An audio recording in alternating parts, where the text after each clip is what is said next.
President Putin over the war here in Ukraine, with an EU plan to ban all imports of Russian oil by the end of this year.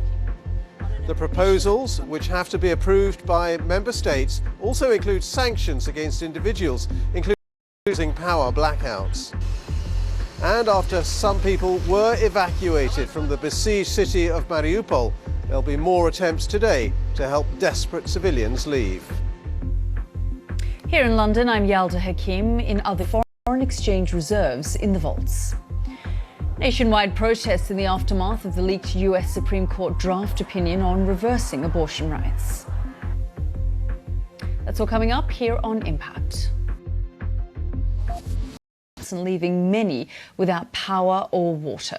Well, let's get the very latest from my colleague Ben Brown, who joins us from the capital, Kiev. Ben, over to you.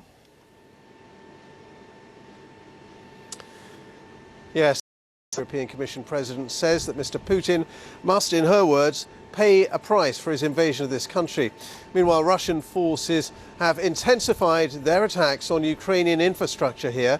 That includes electrical plants supplying power to the country, where much of the fighting is currently taking place, and including the city of Mariupol. Well, let's get this report now from Jenny Hill, who's in Moscow for us at the moment. Let's have a word with Jenny. Embargo on the part of Europe would hurt Europe more than it will hurt Russia. Vladimir Putin, I think, for some time now has calculated, not without justification, that it will be very difficult for the EU to come up with a cohesive sales to other customers, particularly those in Asia.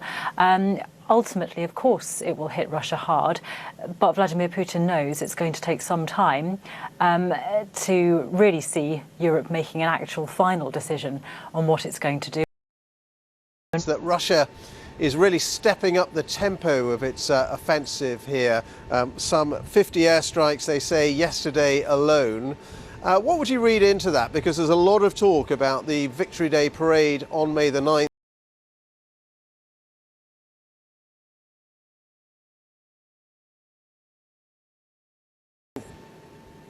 I think there are two things going on here. After a pretty bungled attempt at an invasion in the first few weeks, Vladimir Putin's commanders pulled back from cities like Kyiv to concentrate instead on what at the moment from Moscow is to take the whole of the Donbass region. Looking at the gains they've made so far, you know, they haven't achieved that aim yet. And you're right, there is this deadline of sorts looming. On Monday, there'll be military parades and flypasts all over all of his own in Ukraine. Now, it's by no means clear that he can do that at this stage, although the Kremlin does tend to present victories, you know, if they want to. It may not be something that is based on any kind of reality in Ukraine. And potentially civilians to replenish depleted Russian troops. Now, this morning, his spokesman dismissed both of those unconfirmed reports as nonsense.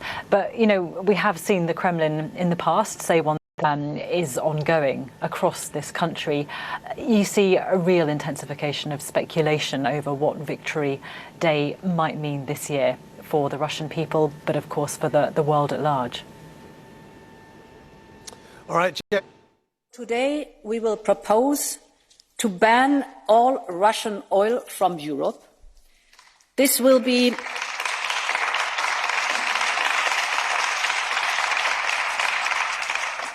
a complete defined.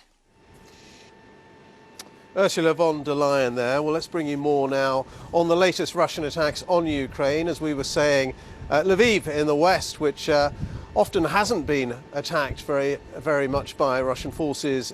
A city that has often felt a long way from the war, last night was a rude awakening. At least 3 electrical substations around Lviv were hit by Russian missiles. Much of the city was left without power.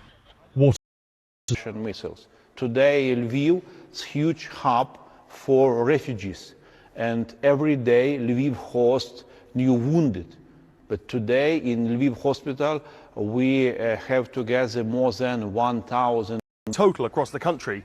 They're trying to disable the rail network. And the reason they want to do that is because that will stop the flow of weapons from the west to the east. the parts of the Russian. Andrei found a part of a missile lodged in his shed. In Russian language, it says "место." In the last few hours, the mayor said a new convoy of evacuees is leaving the city. They're following a group freed over the weekend from the massive Azov-style steelworks, the last point of Ukrainian resistance.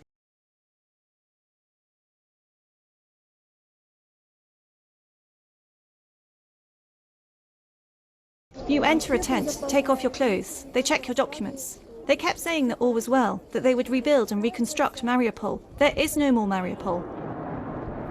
But Russian preparations are already underway for the annual victory parade on the 9th of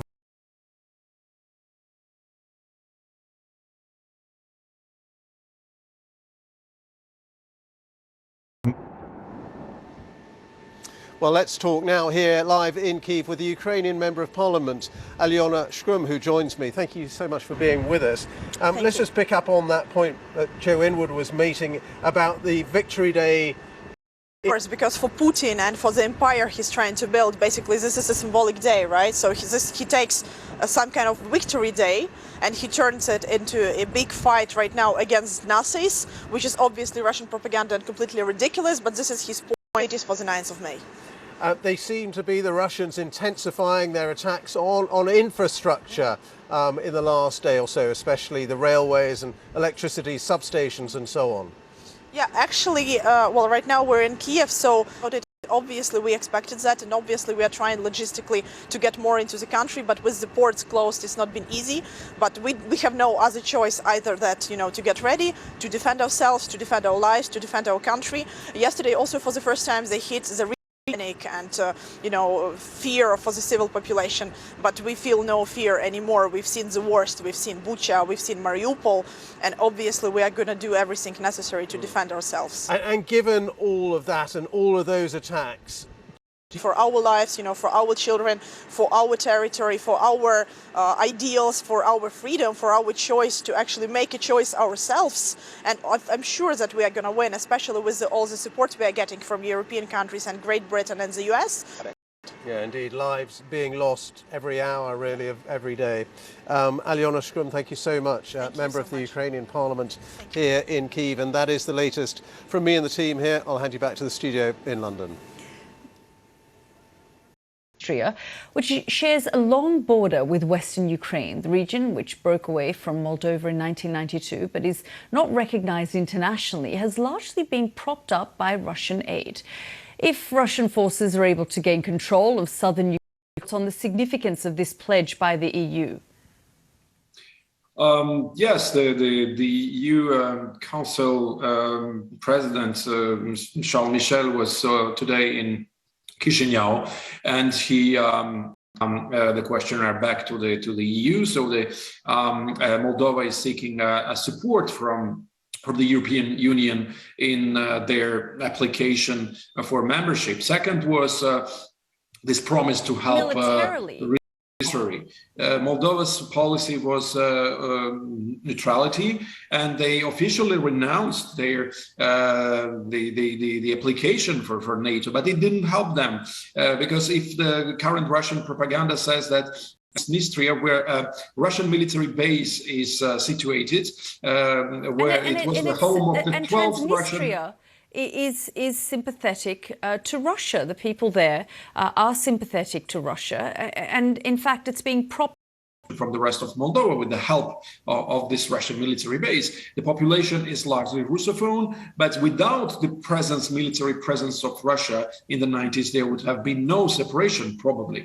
So yes, this population, which is the rest of Moldova, is not closed totally, and people can go from one side to the other.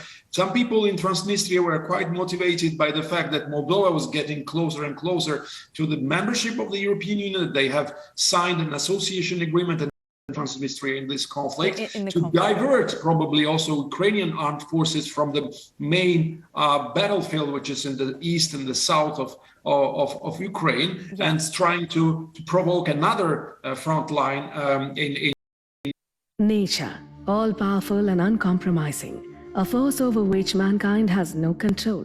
But when one aligns with nature, she is warm, nurturing and loving. P-mark mustard oil has always followed in nature's footsteps. Growth and fractured supply chains. But might these shocks to our system actually be a catalyst for positive change? We have to wake up and we have to feed the world. That's a big job. Can farmers, scientists and innovators overcome the Court may be about to reverse the Roe versus Wade ruling, which legalized abortion across all states in 1973. The governor of Oklahoma has signed a law banning all abortions after 6 weeks of pregnancy before many women even know they're pregnant. You're on the program. I mean, this document, although we have to remind our audiences, was a draft. It was leaked, and I suppose that there is now an investigation as to how that actually happened. That's right. The Chief Justice of the Supreme Court, exactly this leak came about. Who exactly is the leaker? It is unclear whether there are any legal rules that are associated with punishment once they actually find who is the leaker. But let's be clear, that is a story. This sort of thing and what we saw today take place in Oklahoma is frankly a major setback to women. Well, it is. It's a major setback to more than half of the population in the United States. And to just set the table a bit with this, in the United States, many of the states that have been quite prolific in enacting anti-abortion provisions, including in Mississippi and Texas, where these are states that have been considered the most dangerous in the developed world for a And this situation differs from state to state in the United States. So some women who may find that there are restrictions in one state may drive or go or fly or travel to another state.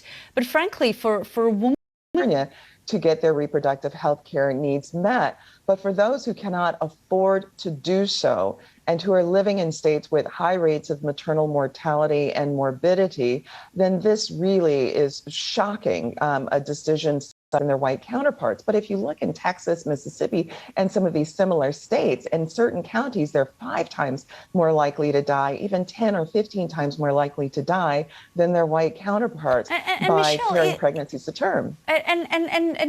And The equivalent of back alley abortion, something that we saw to dramatic effect before Roe v. Wade, and something that very likely we'll be seeing in the United States. In the United States. Absolutely. Yeah. Michelle Goodwin, thank you so much for joining us here on the programme. West monsoon rains. And talking of rain, we've had a few heavy thundery downpours over the last day or two, and we could see a few more of those developing in the next few days as well, and mainly across more southern and eastern parts of India up into Bangladesh. And again, it's not as hot as it was a few days ago in Pakistan. It'll be dry across the northwestern plains of India, but head towards the south of India, we could pick up some storms. Some wet and windy weather actually threatening the Maldives once again, and all the way through and also Rajasthan. And there could be a deeper area of low pressure developing heading into the Bay of Bengal. We'll need to keep an eye on that over the weekend. Goodbye.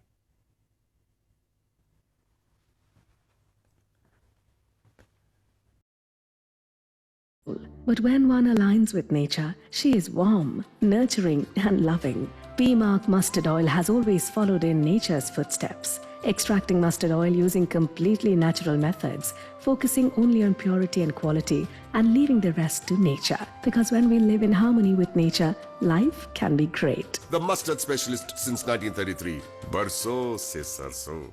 कल आज और कल में देश के हर पल में कल आज और कल में देश के हर पल में कभी परछाई बनके कभी विश्वास बनके दिल में साहस का एहसास बनके उम्मीदों को सच्चाई के रंग से सजाते हैं मुश्किल आए कोई हरदम सा 1956 से आज तक LIC हर पल आपके साथ।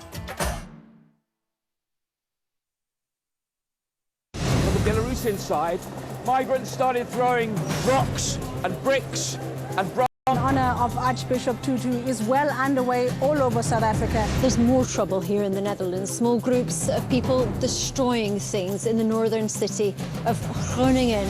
The clashes are taking place just a few hundred meters away from where I'm standing.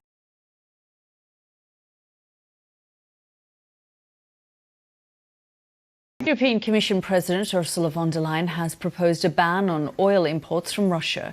She told the European Parliament that the move would be phased in by the end of the year. The Ukrainian city of Lviv has been hit by a number of missiles. The first strike. Sri Lanka's finance minister says the country is down to its last $50 million of usable foreign exchange reserves. The opposition has tabled a motion of no confidence in Sri Lanka's government. As protests continue across the US over abortion,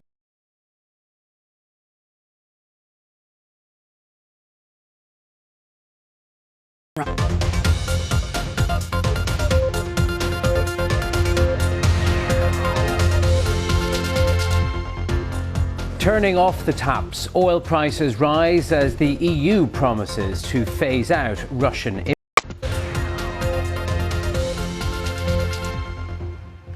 Hello and welcome to World Business Report. I'm Tyga Enright. After months of pressure since the invasion of Ukraine, the EU has announced a plan to phase out Russia. The Kremlin. Brussels has also proposed that Russia's largest bank, Sberbank, should be excluded from the SWIFT system for cross-border transactions. Earlier I spoke to Nathan Piper, who's head of oil and gas research at Investec. To what extent do you expect the wider oil market to be affected in terms of those prices? What impact are we seeing so far, and could that be the worst of it? Could there be more yet to come? Yeah, well, before the Russian sanctions are implemented, so that's really the bottom line here, is that we are going to see a prolonged high oil and gas prices. Does this move perhaps further incentivize those countries that have continued to buy Russian oil to do so by making the EU is prepared to take all the pain that high oil prices are going to bring, and see other consumers, particularly India and China, take these Russian volumes at significant discounts. So Russian oil is trading at a $30 discount to Brent, when it normally trades at a $1 or $2 discount. And refiners in India and China, I'm sure, will be or already are taking advantage of these cheaper volumes of oil. But I think the next sort of secondary sanctions that might be brought in could bring that to an end and really constrain the ability of Russia to produce oil and get paid for it. The Reserve raised the cost of borrowing for the first time since December 2018 as it struggles to contain inflation, which is at a 40-year high. Well, our North America business correspondent Michelle Fleury is live now outside the US Federal Reserve in Washington. 22 years ago, Alan Greenspan was chair of the Federal Reserve at the time, and we were just coming out of the peak of the dot-com bubble. So it gives you a kind of a sense of sort of how long it has been since Americans have seen anything like this, something that will push up borrowing. I think they need to be careful about, and their communication is being very certain about where the end point is, because I don't think anybody knows. I think they need to go higher. They need to front load those increases as they are doing intermediate and longer term interest rates. And that's fine. That's what the Fed wants to happen. They're trying to slow demand. They need those interest rates to rise. They need financial conditions to tighten. But the main tool is the interest rate. Done about it lies in the hands of those here. And they have a very narrow path to tread, as you just heard there from Donald Cohn. If they sort of move too aggressively, as they have to try and curb inflation, there is a risk that they could break something along the way. DC, thank you very much. Well, to Sri Lanka now, where the government is facing a vote of no confidence. There have been protests across the country while it struggles with its worst economic crisis in decades. Sri Lanka's debt is estimated to be around $51 billion. How could this confidence vote complicate the economic situation? The no confidence vote will bring in a little more political instability in the country, which already is, is here and is affecting the economic side as well. But at this point in time, on day one of the Parliament meet in this session, the no confidence motion was presented, but the Parliament has yet not taken it up for discussion or part of the current cabinet minister who's leading talks with IMF, is leading talks with the World Bank and the other lenders for emergency aid and restructuring of loans. Today, on day one, Finance Minister made a status report on the economic side. something that needs to be handled on an immediate basis right now. That has to be countered on an immediate basis. The country is looking for emergency aid with the World Bank right now for $300 to $700 million to come in immediately. They have started to, but then that is something that the protesters have also been demanding, and the opposition is is also looking forward to, which is the no confidence motion. Okay, Archana Shukla in Colombo, thank you very much for that update. In other business this week, Musk reassured what he called casual users that for them the site would always be free of charge.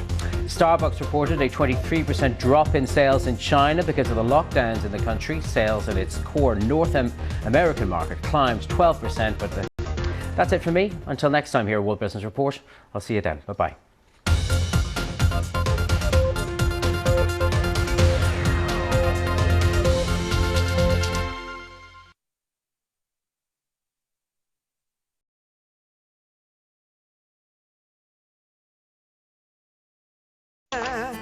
कल आज और कल में रहते हैं देश के हर पल में रहते हैं 1956 से आज तक LIC हर पल can challenge outdated hiring practices, champion modern benefits, advocate for pay equity, and turn jobs into careers. HR empowers others to not only dream of change, but to create it. The actions of a few affect the lives of many. Join SHRM's global HR community to make monumental impact and cause the effect you wish to see in the workplace today. Tell fact from fiction when lies actually spread faster than facts. I understand the consequences of my decision. And one of the consequences of my decision was not going to Australia, and I was prepared not to go. I have to work twice as hard for half as much. They can kill us, and they will also die. I can't understand for what. When big names talk, they talk to the BBC.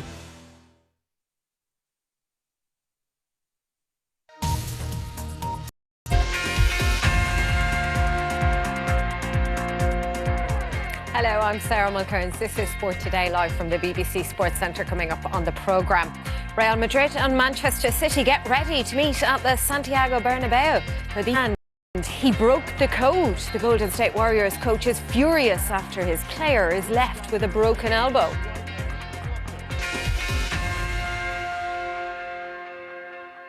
You're very welcome along to the programme wherever you are watching.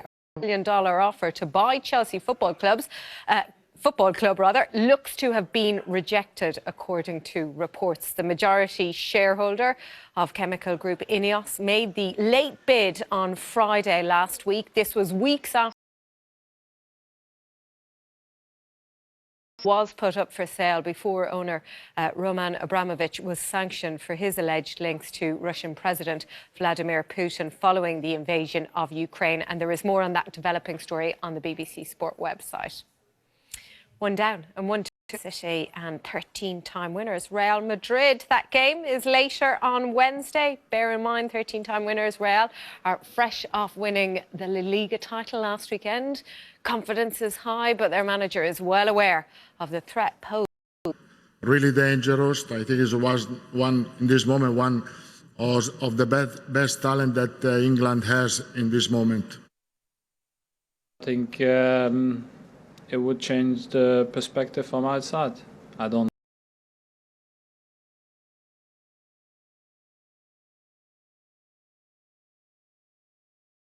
The final after Villarreal's semi-final first leg defeat to Liverpool. Manager Unai Emery said Jurgen Klopp would suffer in the reverse tie. His team, well, they did for 45 minutes of it. 2 goals down. The 6-time champion scored 3 second-half goals to win 5. Massive, feels like it's the first, to be honest, because it's always so special. It's, for me, the best club competition in the world. Love it, love the sound, everything, love the night, respect to Villarreal. Well, back. It is not about what we wanted to do. It is about what we were able to do. We knew how demanding it would have been to keep the level of intensity of the first half against a team like Liverpool. I think that we lost strength. Champions League final in Paris is NBA star LeBron James. He posted mood on social media, and Paris, here we come. LeBron is, of course, a partial owner of the club, so I expect that we will be seeing him in Paris in a few weeks' time. It's as good as it got for the Romanian as Jabeur won the next 5 games to complete a 6-3, 6-2 win. Elsewhere, Angelina Kalinina knocked out the 9th seed Emma Raducanu. Novak Djokovic began his bid for a 4th Madrid Open title with a straight sets victory over Gael Monfils. Djokovic broke Monfils for a 4-2 lead in the first set and went on to win that 6-3, taming the Frenchman's serve 2 more times. His player Dylan Brooks broke the code among players after Gary Payton suffered a fractured elbow. Grizzlies guard Brooks was ejected after 3 minutes for fouling Payton in the air as he drove for a basket. The replay had some, friendly words with Steph. After game 1, he came to me and Jaren and said it's going to be a battle. We're going to have some fun. I was able to, return that message tonight. Well, Golden State Warriors head coach Steve Kerr had his... It's supposed to be physical. Everybody's going to compete. Everybody's going to fight for everything. But there's a code in this league. There's a code that players follow where you never put a guy's finally found a home, just, playing his butt off this year. Well, in the Eastern Conference, Jaylen Brown scored 30 points as the Boston Celtics beat the Milwaukee Bucks 109. The NHL playoffs are underway as well. 4 games on Tuesday with wins for Colorado Avalanche, Calgary Flames and the Pittsburgh Penguins. The Washington Capitals rallied past the top-seeded Florida Panthers 4-2 in the opener of their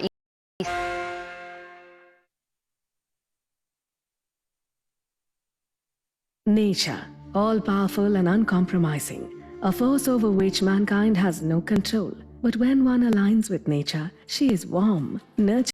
Into Wednesday, and it's mainly going to be across the southern plains coming from that area of cloud there.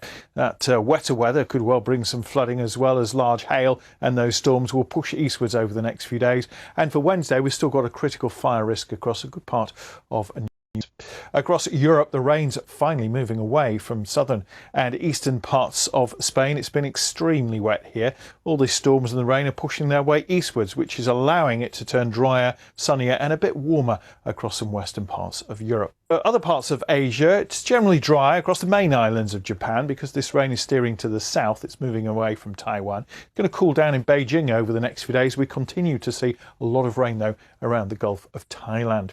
For Western Australia, it's still windy and it's... But all products, whether they come from farms, labs or factories, take their toll, with hidden impacts in materials, manufacturing and more. Frankly, even with the best of intentions, it can be really hard to know if you could maybe scan the products to see what's good and what's bad. Here in the Netherlands, one company is trying to make the environmental impact of products more transparent. The idea is that you emissions, materials and recyclability, and also the impact on the people creating it. How necessary a product actually is also gets a score. What is an example of a product easily displayed next to the products? The idea is that anything and everything could eventually have this standardized label. Now, there is already an industry standard for working out environmental impact. Missing information about certain areas of your sourcing or manufacturing or distribution, we call upon 31 different databases. Eventually, Dayrise will have one big database of the environmental impact of all parts of a production process with It was made of organic cotton that was produced in Sri Lanka, and then we knew where it was produced, and then we knew where it went to be actually manufactured, and then where it went to be sold.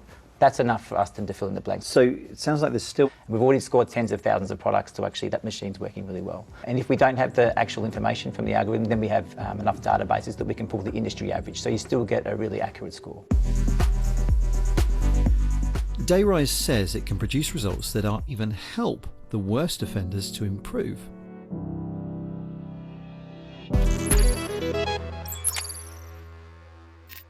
Hello, I'm Ross Atkins with Outside Source. This is the extraordinary story of climate change. Vaccines, Europe, the Taliban.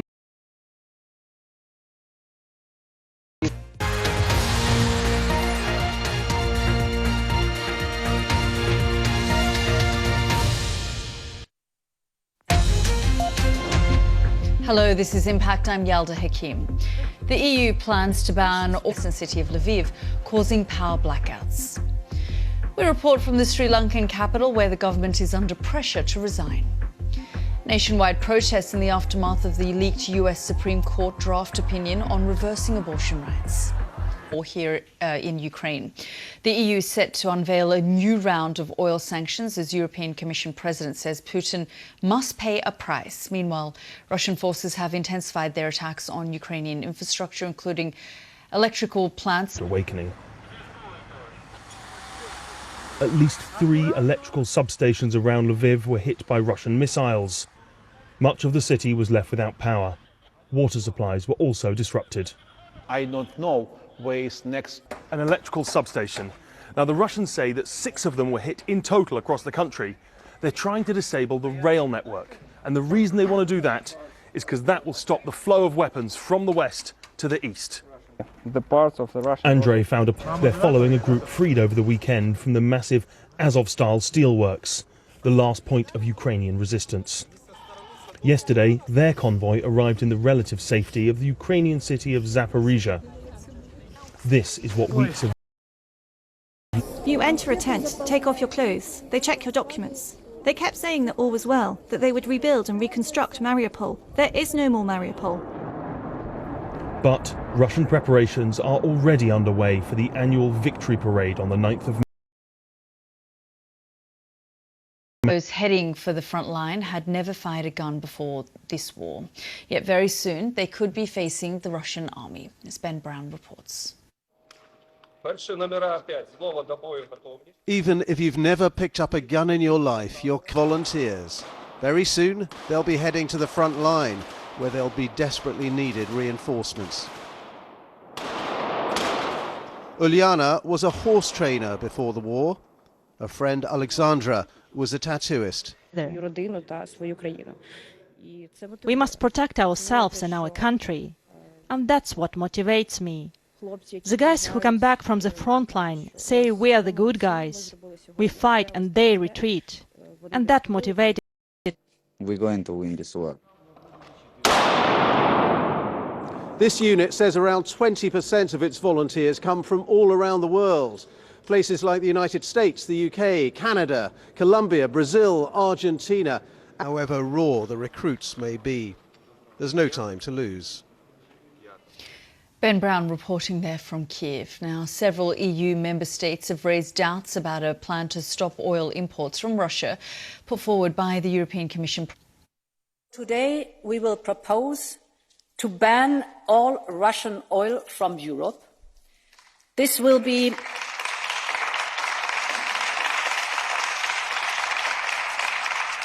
then it will hurt Russia.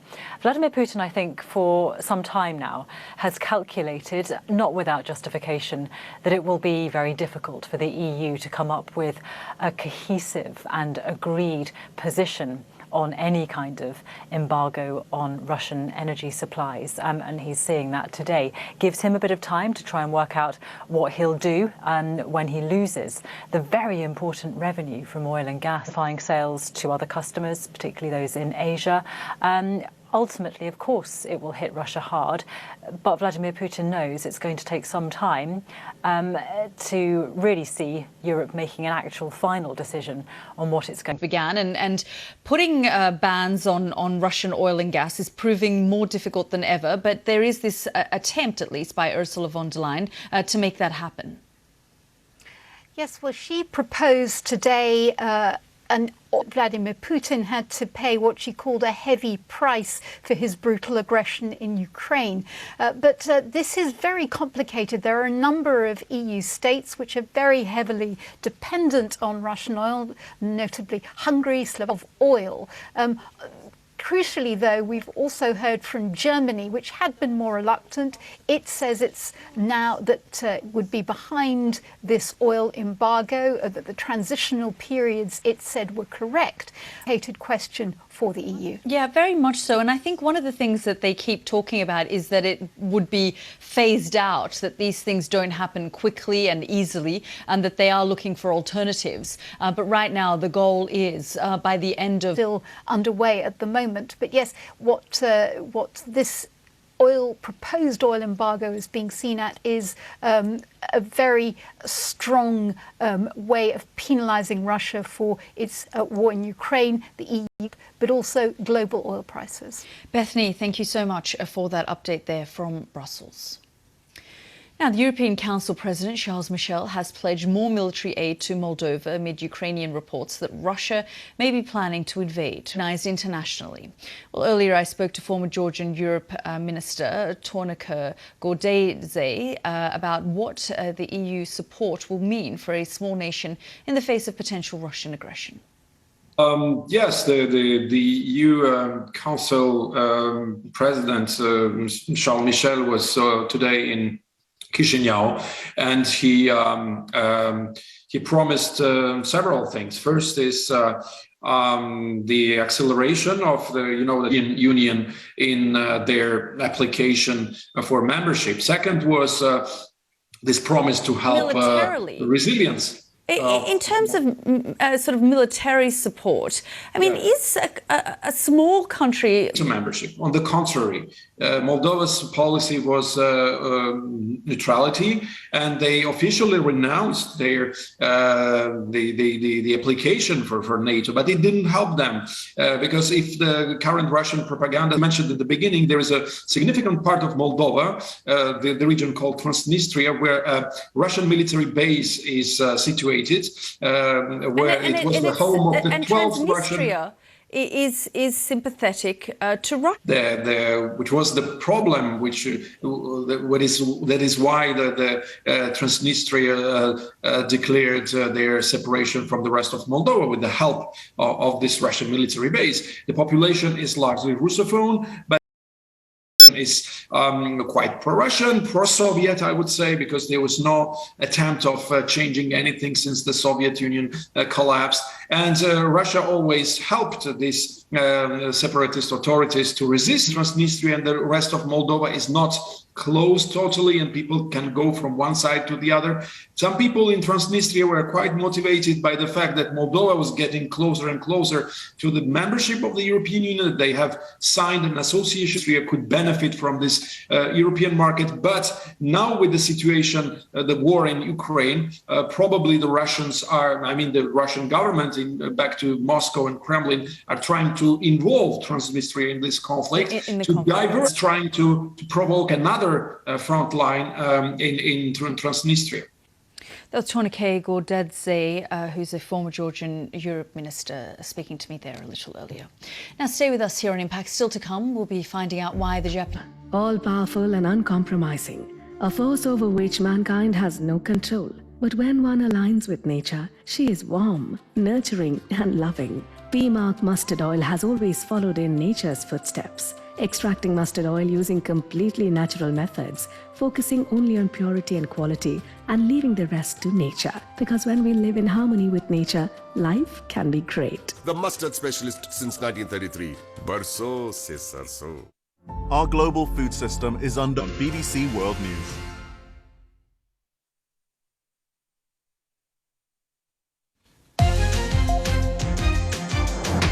This is Impact on BBC World News. I'm Yalda Hakim. The governor of the US state of Oklahoma signed a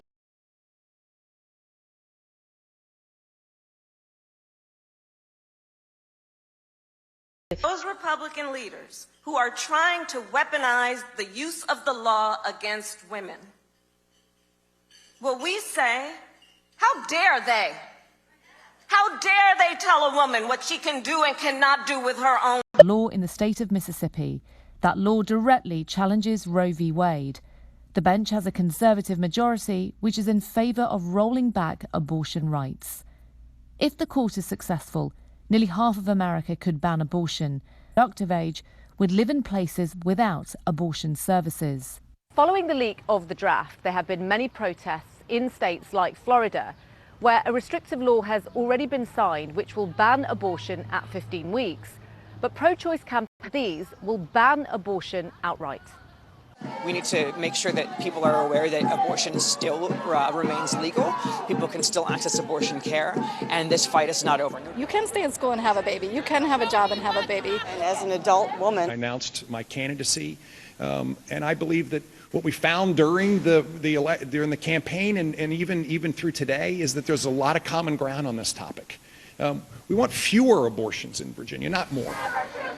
It is very rare. Opposition has tabled a motion of no confidence in the government. Well, South Asian regional editor Anbarasan Ethirajan is following developments.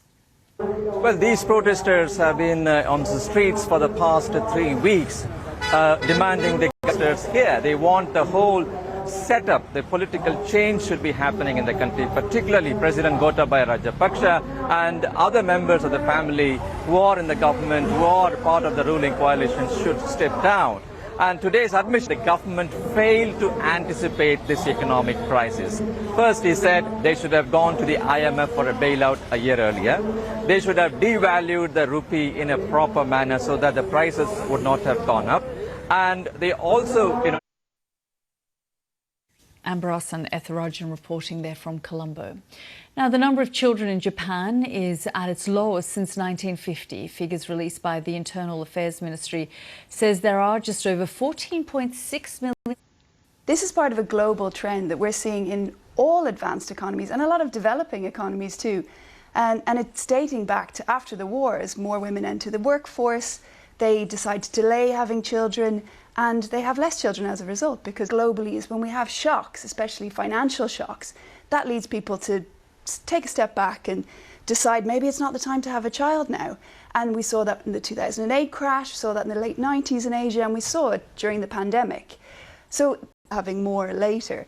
I mean, over the years, I sort of can't forget images I'd seen of children sitting at their mother's desks under the desk in the workplace in Japan, because things like childcare are not necessarily readily available. In South Korea, where you've got these very advanced economies with a lot of women in work. Japan's got one of the highest ratios of women in the workplace, higher than the US, for example. But it's also got really profound gender imbalances in domestic work, so the amount of time on average that I don't want to have to do everything at home and I don't want to have to work very hard. And then you've also got this notorious work culture where people are expected to really put in the hours, and that's just not compatible with family life. That's our correspondent Stephanie Hegarty reporting there. And pause over the last day or two, and we could see a few more of those developing in the next few days as well, and mainly across more southern and eastern parts of India, up into Bangladesh and towards Myanmar as well. Mind you, there's a lot of rain here in the some showers, especially towards the east, perhaps all the way down towards Kabul, where it's a bit cooler. We're seeing fewer showers, though, across northern parts of Pakistan, and again, it's not as hot as it was a few days ago in Pakistan. It'll be dry across the northwestern plains of India and thundery showers. A couple of things worthy of note. By the weekend, we could see some heatwave conditions developing in Vidarbha, Madhya Pradesh and also Rajasthan. And there could be a deeper area of low pressure developing heading into the Bay of Bengal. We'll need to keep an eye on that. Nature's footsteps. Extracting mustard oil using completely natural methods, focusing only on purity and quality, and leaving the rest to nature. Because when we live in harmony with nature, life can be great. The mustard specialist since 1933. श्वास बनके दिल में साहस का एहसास बनके उम्मीदों को सच्चाई के रंग से सजाते हैं मुश्किलें कोई हरदम साथ निभाते हैं कल हर पल आपके साथ On the Belarusian side, migrants started throwing rocks and bricks and branches towards the Polish forces. Now, you can hear the sound of shooting and explosions. This is a storm that has now claimed at least 14 lives overnight. You had people rushing to their basements. We break stories from more places than any other international news broadcasters you have about the big stories of the day. Reality check. Get the facts straight.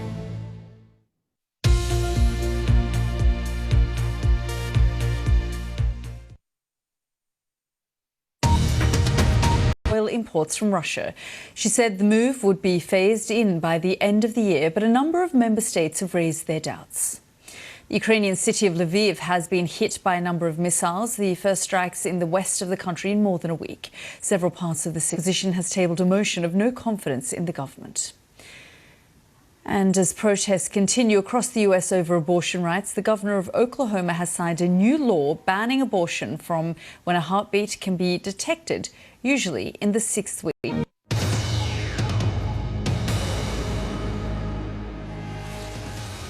Welcome to Hard Talk. I'm Stephen Sacker. As the Russian war machine tries to inject momentum into its Ukraine offensive, could it be a sign of economic pain forcing a rethink?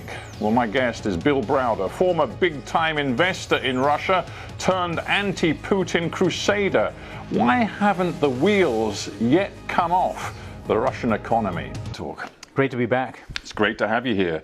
Just a few weeks ago, you seemed almost euphoric about the scale of Western sanctions you were seeing being imposed on Vladimir Putin. I wonder, with a few weeks... are more devastating and more unbelievable than any sanctions that have ever been imposed on any country ever. But that's not enough. And as you said in your introduction, we've sanctioned the central bank reserve, and we need to stop paying him money to kill Ukrainians, which is what's going on right now. I'll get to the oil and gas question because it's such a big one in just a moment. But just to stick with the sanctions as they currently exist, you did write this few weeks sanctions on the oligarchs would have. Well, so first of all, why are oligarchs important? The oligarchs are important because they're the people who hold Putin's money for him. So if you want to sanction Putin, if you want to penalize him financially, basically trustees holding this money on trust for him. But as you, Bill Browder, are not in the room when these arm shake and handshakes take place, how do you know that they do indeed result in vast amounts of Putin money being held in the name of other people? Well, a lot of different leaks have come out since all these agreements were made. So, for example, there's a famous anti-corruption activist in Russia, Alexei Navalny. He did an investigation into Putin's state banks, and oligarchs pay a cellist $2 billion. The next richest cellist is Yo-Yo Ma, who's worth like $15 million. The reason is because he's Putin's best friend from childhood, the godfather of Putin's daughter, and the person who introduced Putin to his wife. He's a person. Entirely fact-based. It's not just my evidence and intuition, it's the evidence and intuition of the United States government who sanctioned him, and I believe the European Union did the same. This is the mafia we're talking about. They don't have corporate records like we do where you can go in and prove things. Web of financial associations he has, because we know of the big names that have been sanctioned thus far: Abramovich, Deripaska, Sechin, a few others as well. Is it your contention that governments in the West need to go much further? There's a whole bunch more that need to be sanctioned. Within the 35, some of them have been sanctioned by one place and not the other. And so you need to conform the lists. And most importantly, the oligarchs also have people who are nominees and trustees for them. They have their assets. She's now being sanctioned. Does that kind of personal sanction really make a difference, do you think? Oh, it makes a total difference. I mean, this is exactly what they never expected to happen. This hits them where it counts. You hit them with their family members. Putin finds that money has in effect been completely frozen, and he's not half as wealthy as you claim he was, and your claim is somewhat astounding. You've said in the past you think he's worth up to $200 billion US. I said that back in 2017. I think it's a much bigger yourself, and he says that in the end hitting the oligarchs doesn't make much difference. They are, to quote him, Putin's footmen.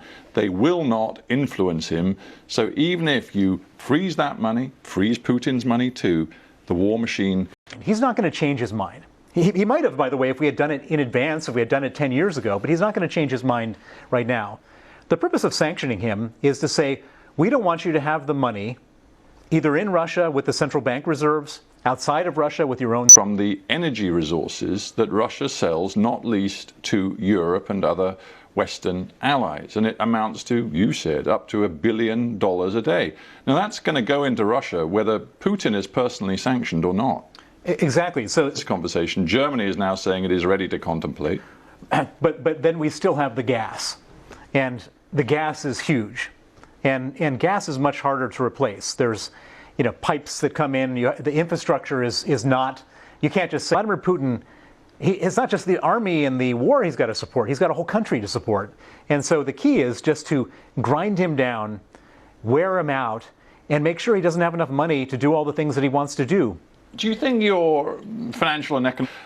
You seem to be saying the West holds the key here to Putin's economic future and his ability to continue to fight the war. And I'm suggesting to you that maybe there are factors at work here, looking toward Beijing, toward Asia, India, the Gulf. That Putin has got himself into. They're watching our reaction to the mess. They're watching the massacres and our reaction to the massacres. And they're saying to themselves, do we really want to be publicly endorsing Putin? Because sometimes some are going to do it quietly and not be seen to be doing it because they don't want to pay the price that they would ultimately pay, even if the governments don't get involved, just the consumers. Right, but listening to you, it still sounds like a world entirely dominated by the Western economies led by the United States. You listen to Sergei Lavrov, and he's shifting to the East. We in Russia see the future. The future is China, India, and powers which will not be cowed by the United States of America and their economic power. Well, that in his dreams. So without access to our markets, we hold the keys to this whole thing. Do we? We absolutely do. China doesn't want to mess up their export markets. And for India gets like a tiny bit of Russian oil right now. They're never going to be able to. Bill Browder has become louder and clearer since the Russian invasion of Ukraine. But you've been at this. You've been at the campaign to isolate Putin and his regime economically for much more than a decade. You've, as it happens, just got to... And you rode the tiger in the sense that you saw Vladimir Putin as a guy not only that you could do business with, but you believed would deliver riches for you and your investment company, Hermitage Capital. Do you now deeply regret that? You began not to like the chaos, and you said we need a guy who can impose some order here on this chaotic capitalism, and you thought Vladimir Putin was the guy. You even wrote a rather well-known Times article in which you said, this authoritarian figure is just what Russia needs. Well, I was totally wrong. We were all totally wrong. George Bush was totally wrong. Tony Blair was totally wrong. Everybody was totally wrong about Vladimir Putin. It took me a little less time than most people in the West to understand that he's truly evil and we need to fight him, but we were all totally wrong. Putin, who'd been in power for 5 years or so, because you kept banging on about the need to root out corruption, that didn't suit Putin. By 2007, you were definitely persona non grata in the country. You were then facing legal action. You hired a lawyer, Sergei Magnitsky, to this very day is driven by the sentiment roused by the death of Magnitsky, who was working for you. That's been the driving force for me. Sergei Magnitsky was my lawyer. He had potentially justice for other victims, but it's been the primary driving force of my life.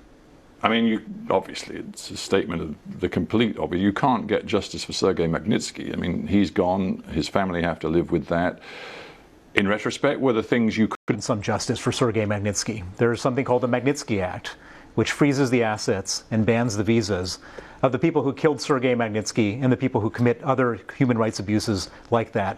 In the United States, it was passed. In Great Britain, and 34 acts across the world have not succeeded in rooting out the Putin money chain, have they? Well, the Magnitsky Acts are the template, or the tool that we're using now to freeze all the assets of all the oligarchs everywhere, so bring up their financial affairs in a knot to stop them from having access to their money. It's a quite powerful tool, I think. Well, do you though? Because I mean, there are other crusaders, if I can put it that way, against. But just think about this for a second. The UK has the Magnitsky Act. The UK has a sanctions regime, and what happens when the UK imposes these sanctions? The island of Jersey, the island of Gibraltar, the island of the Cayman Islands. No, I guess the Russians would say that's not nothing either, because they are extraordinarily keen to get their hands on you, which I guess is a sign that they care about what you have campaigned for and, in a sense, delivered with the Magnitsky Act over the last decade. Donald Trump, didn't he? He suggested that the Americans might engineer somehow to swap you for people that the Americans wanted to interview in connection with the election interference in 2016. And then Donald Trump said, I think that's an incredible offer, which was truly remarkable. I wasn't so effective, then why has Putin been uttering my name? And he doesn't ever mention the name of his enemies, almost on any circumstance, and he keeps on saying my name, if the Magnitsky Act wasn't something that he deeply cared about. Right. The Russians do have a bit of ammunition against you, though, because ambitious, ruthless business operator in your own right, and that does leave them with some ammunition. But the ammunition is just not true. So there's nothing. Is anything I just said not true? Everything you said is not true. Nothing is hidden. The stuff in the British Virgin Islands have been disproved by Interpol, by the British government, by the U.S. government, and many other governments. It's just, stuff they throw out there against their enemies to try to discredit them. So how far do you think Putin might go to try to shut you up and close you down? In economic terms, you understand the system, albeit you haven't lived in Russia for quite some time. Where does this end?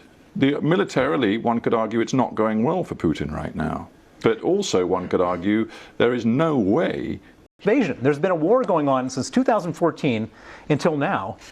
And as far as I can tell, this war is going to continue going on because Putin, he can't afford to back down. He can't afford to have a peace treaty. He can't afford to compromise. And Zelensky and the Ukrainians are not going to give up their territory, and so this thing will carry on. So you've described a Putin who is increasingly painted into a corner, certainly in terms of his financial and economic position. A Putin who... A humiliated Putin is more dangerous than an unhumiliated Putin. Putin is just a bad guy. And the best thing you do with a bully is you stand in his way and you stop him. And that's what we have to do. Bill Browder, we have to end there, but I thank you very much.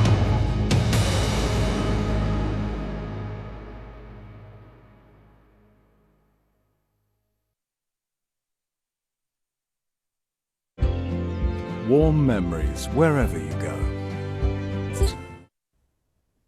Hello there, time for a very quick look at the weather from around the world, and we'll begin in Australia, where it's turning colder in the southeast, some wet weather here and even cold enough for some snow over high ground.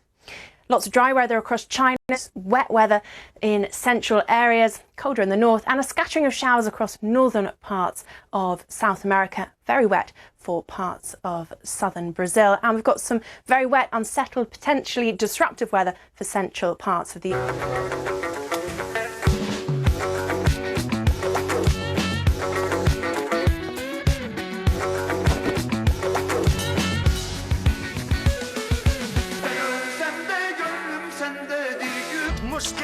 कोई हरदम साथ निभाते हैं कल आज और कल में रहते हैं देश के हर पल में रहते हैं Story.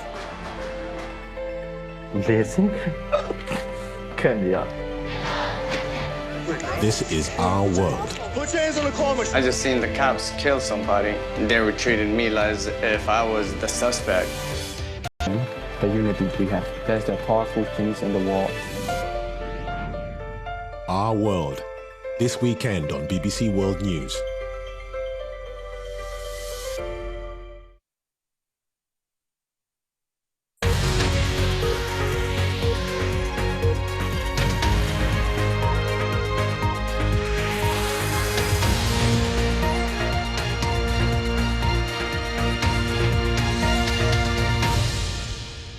In the western city of Lviv.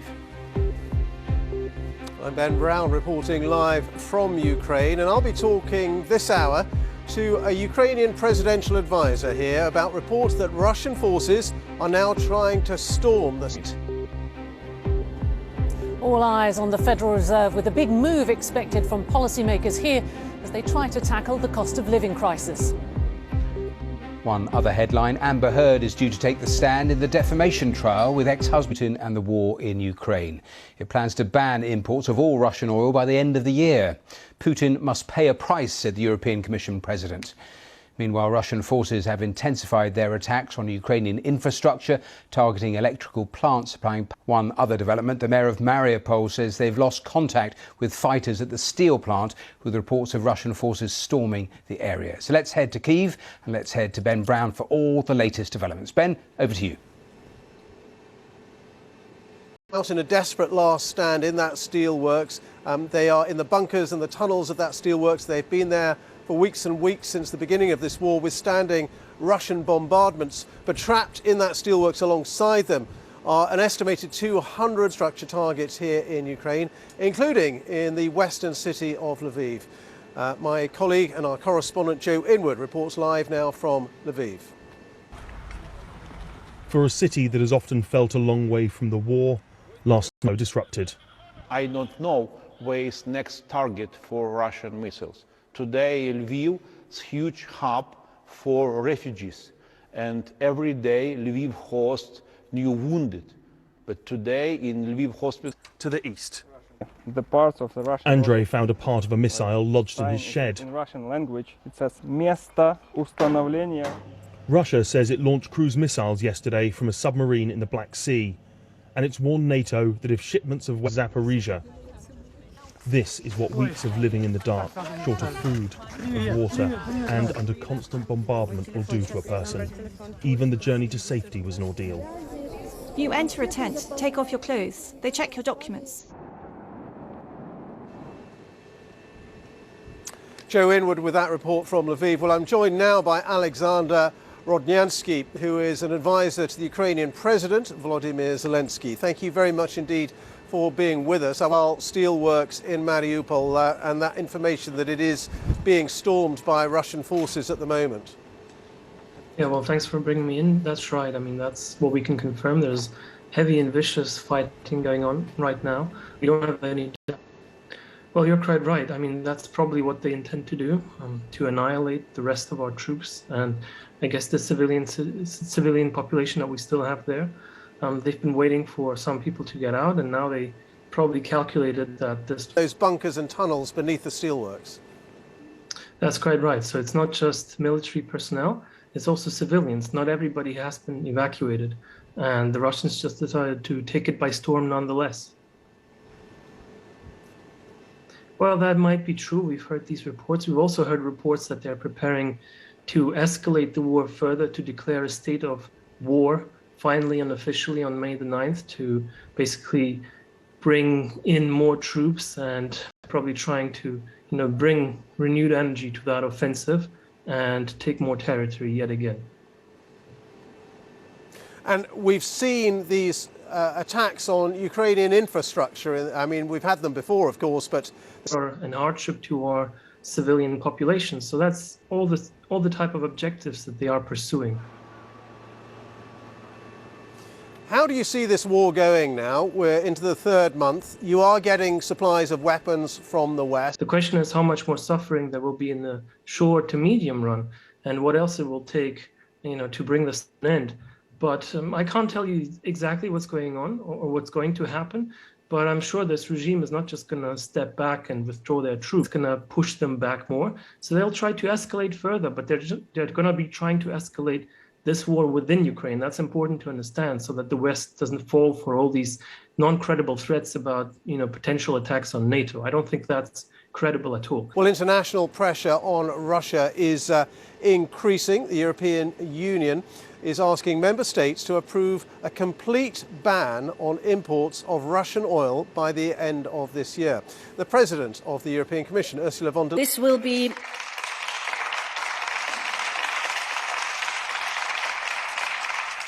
This will be a complete import ban on all Russian oil, seaborne and pipeline, crude and refined. Good reason to say this country is complicit in the crimes committed by Russia in the territory of Ukraine. And we know that Hungary and Slovakia are opposed to that ban on Russian oil because they are very heavily dependent on Russian oil. And in fact, there's been talk that they might veto those proposals unless they get an exemption or disunity, if you like, about this proposed ban on Russian oil. Well, countries have been sent the proposals. They're going through them, combing through the detail to see what they can accept and what they can't accept. We've also heard doubts from countries like the Czech Republic and from Slovakia. Slovakia said that it was in principle in favour of an oil ban, but it said it needed more time in order to be able to implement this oil embargo by the end of the year as foreseen in the Commission's proposals. But its economy minister warned that the prices may rise and that he couldn't guarantee that there might... About imports of Russian gas. Well, at the moment, the discussions are all about oil. They don't even know whether they can implement this proposed oil embargo yet. Gas is much more complicated. The EU is 80% of its gas from Russia. So that is a whole discussion which will have to come another day. For now, the question is whether this sixth package of sanctions that the EU is proposing can be agreed. Well, that is the very latest from here in Kyiv. Back to you in the studio in London.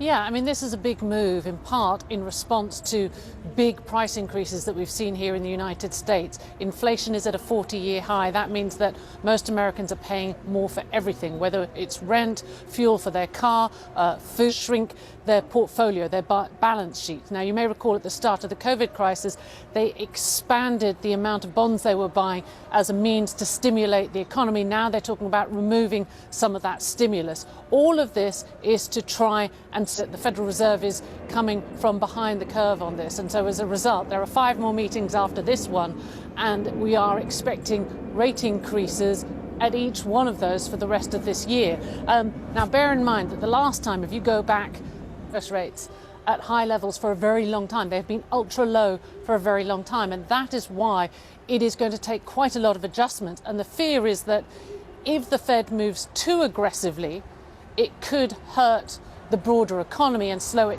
Still to come here on today's Global, the World Health Organization backs access to safe abortions after that shock leak suggesting the US Supreme Court may end nationwide provision. Methods, focusing only on purity and quality and leaving the rest to nature. Because when we live in harmony with nature, life can be great. The mustard specialist since 1933. Barso se sarso. Singapore's the gateway to a continent. Welcome back to Global here on BBC World News. Our main headlines here. The EU has put forward a plan to ban imports of Russian oil by the end of the year, but at least 4 member states have called for exemptions. The organisation has said access to safe abortions saves lives and restricting it does not reduce the number of procedures. The comments came after a leaked draft ruling indicating the US Supreme Court was considering ending nationwide legal abortions. Let's cross back to Washington. So lawmakers are pushing a Women's Health Act. And although it wouldn't really do much in terms of the constitutional protection, which is what Roe versus Wade offers people, it would offer some rules and guidelines. And speaking, I think, now that the shock of that leaked memo has come out, I think a lot of people are waking up to this new reality where a law that or a constitutional right that has been in existence for most women's lives may actually be sort of law onto the statute books. I mean, how likely is that, given the numbers involved there in Congress, to actually work? Well, so what they're going to have to end up doing is the usual business of politicking. And I think that, some of especially more moderate women that are going to actually support this women's health initiatives. Samira, thanks very much. Samira Hussein, live there in Washington for us. His leaders think this outbreak is contained, so it's time for a mass cleanup. Disinfection by an army of workers, thousands of them, before a gradual opening up. But the brutal war against almost all the official dead are elderly and unvaccinated. China's leaders insist that still chasing zero COVID is the right thing. The enforcement has been harsh at times. Some people barricaded into their home way of his credibility. One part of China has changed tack, though. Well, in Hong Kong, we never did a total lockdown. Schools were closed, a lot of people were working from home, but it was by no means a lockdown. And my concern in Shanghai would be how Omicron. Debate about living with it on the mainland has been shut down in public, though, and there's little room for dissent.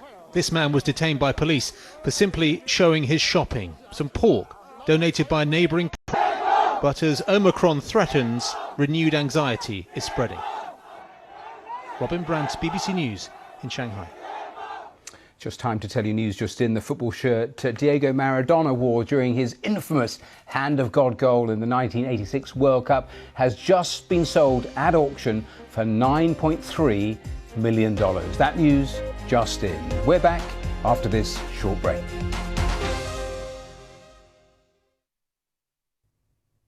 Hello there. Across South Asia, it's still hot, but it's not as hot as it has been. Temperatures at the moment are near normal for this time of the year, ahead of the southwest monsoon rains. And talking of rain, we've had, and towards Myanmar as well. Mind you, there's a lot of rain here in the Maldives, stretching back towards the Andaman and Nicobar Islands, where we could see an area of low pressure developing. Moving northwards into Central Asia, we still have some showers, especially towards the east, Odisha into West Bengal, across Bangladesh and the northeastern states of India. There could be some heavy and thundery showers. A couple of things worthy of note. By the weekend, we could see some heatwave conditions developing in Vidarbha, Madhya Pradesh and also Rajasthan, and there could be a deep eye on that over the weekend. Goodbye.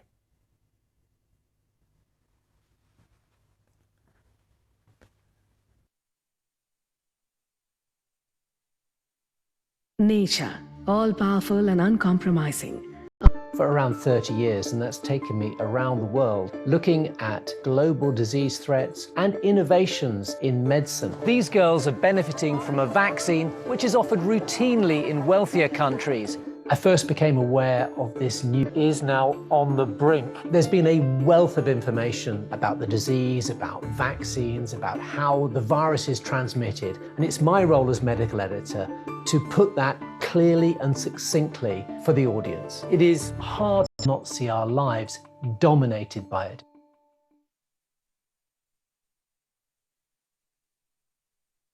In our connected world, all news is international.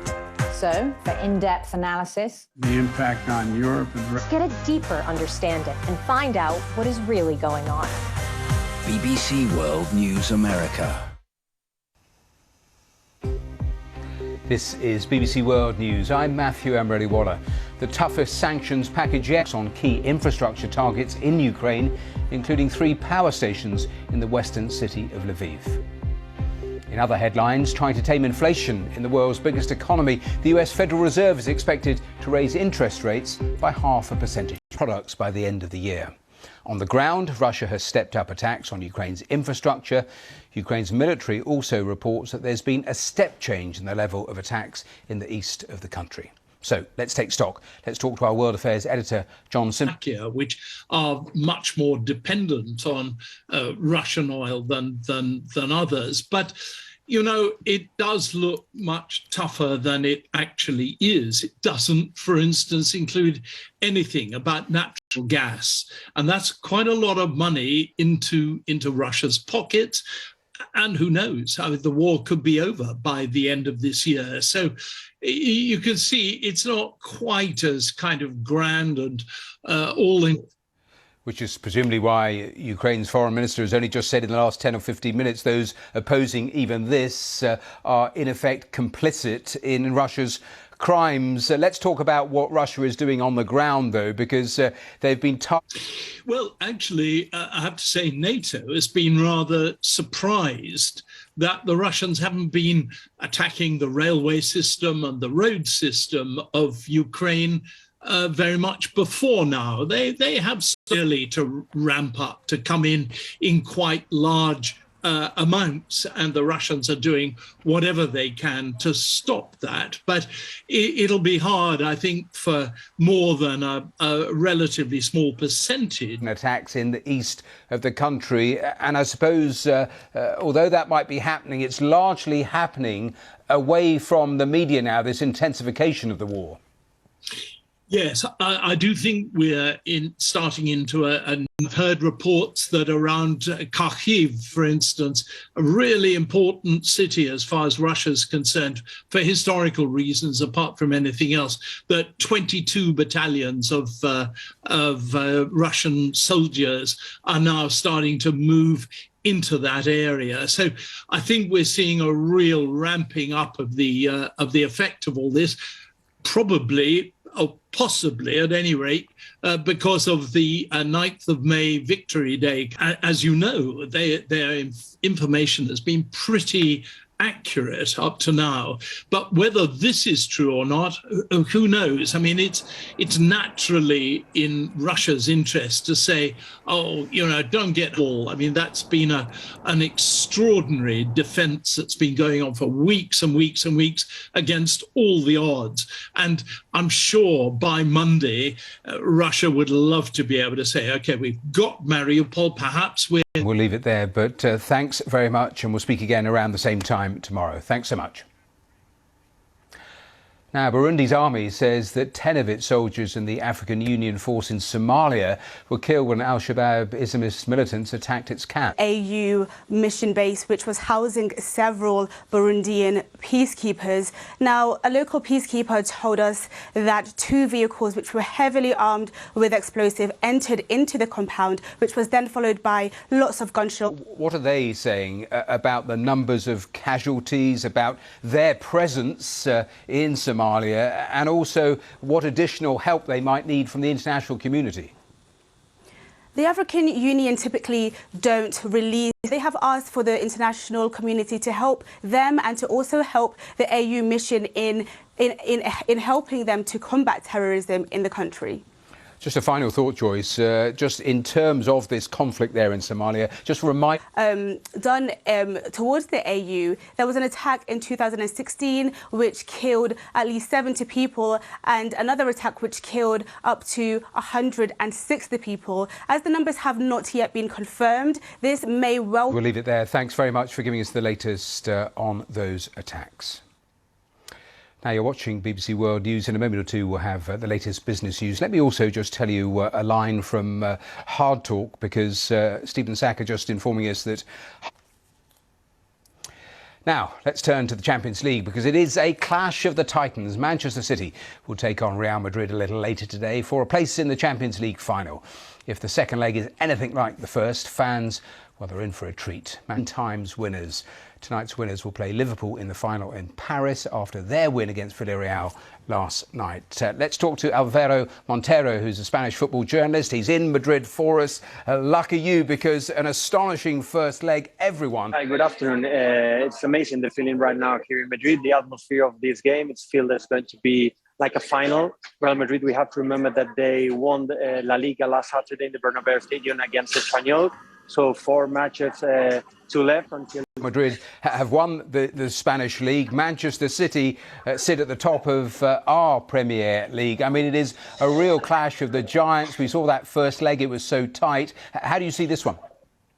Well, Real Madrid in this competition is done the best.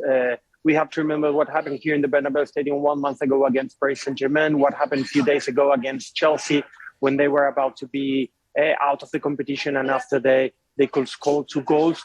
The feeling here is that 1 week ago, Guardiola's team, so Manchester City, it's crazy as it sounds, I know, but it's the atmosphere we have right now in Madrid. And the feeling inside the stadium is that 60,000 people right now believe Real Madrid is going to be in the final. A final thought then, because, I mean, it's a really intense form of his life. Perhaps they will win. Exactly, as it happened in the first game. If they can control Karim Benzema, which is a player who plays between lines, and especially Vinicius, I think Pep Guardiola's team can be in the final and wins of Manchester City. Vinicius and especially Karim Benzema, which is playing right now the best season ever in his whole career. Manchester City will have a lot of points to be in the next final in Paris for sure. Alvaro, it is going to be a mouth-watering money to pay for imports.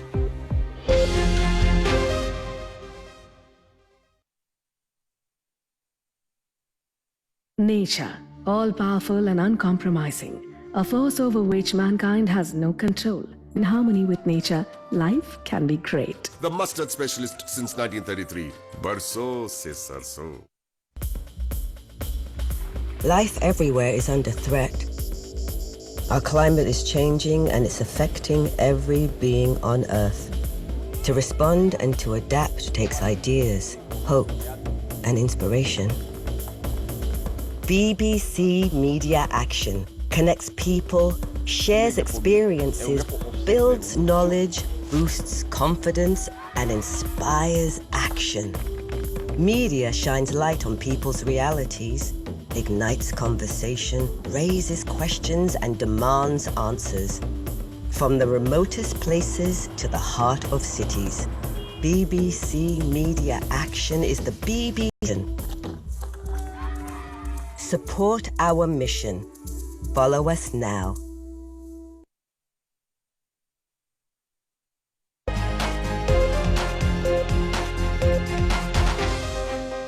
In the United States, that interest rate decision coming up in just over a couple of hours' time. Another consequence of the war in Ukraine, as we have, of course, been hearing so much.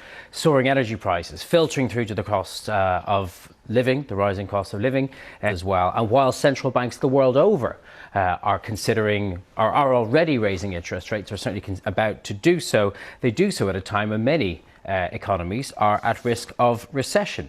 Well, for more now, let's speak to Chris Lowe, who is the Chief of the Federal Reserve, potentially 0.5%. Why? Well, that's right. In fact, I think it's pretty clear we will see 0.5%, and that's because the Fed increasingly has signaled that economists are now forecasting recession either late this year or early next year. I just don't think they can do it. And it's a challenge for them because, as you mentioned, the Ukraine war, of course, fiscal stimulus last year, that it tightened up supply chains beyond the ability to fix them. I think recession is almost inevitable. Indeed. And despite that, of the two, because rate increases work very much the same way inflation does. That is, the whole reason the Fed is raising rates is so that people who buy anything on credit, whether it's a house, a car, or using a credit card to buy groceries, that process has already begun. Real spending has begun to weaken significantly since the turn of the year, even though the first Fed rate hike didn't come until March. OK, Chris Lowe at FHM Financial. It is the first rise in nearly 4 years, and it has taken the markets by shock, pushing the benchmark bond yields to a 3-year high. Asia's third largest economy is reeling from accelerating inflation. Reserve Bank of India Governor is running out of money and facing a vote of no confidence. There have been protests across the country while it struggles with its worst economic crisis in decades. The Finance Ministry has warned that it has only $50 million worth of foreign reserves left. Now to the capital, Colombo, where our Asia business reporter Archana Shukla joins us. Archana, what impact could this political crisis have on the wider economic crisis now?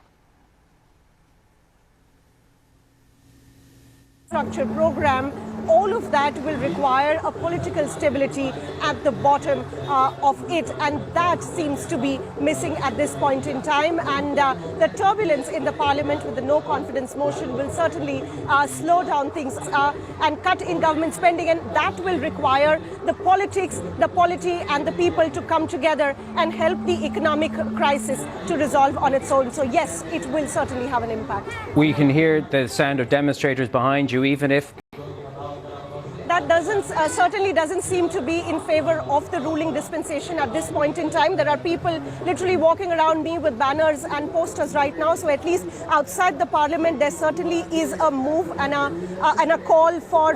Remember, the President Gotabaya Rajapaksa had called for all the other parties to come together and form an all-party government, but that also doesn't seem to have gotten enough support, and hence a no-confidence motion is something that is being looked forward to. We yet don't support as far as the Rajapaksa family and the government right now is concerned is not in their favour. Archana, is the government talking about how it sees its way out of this crisis?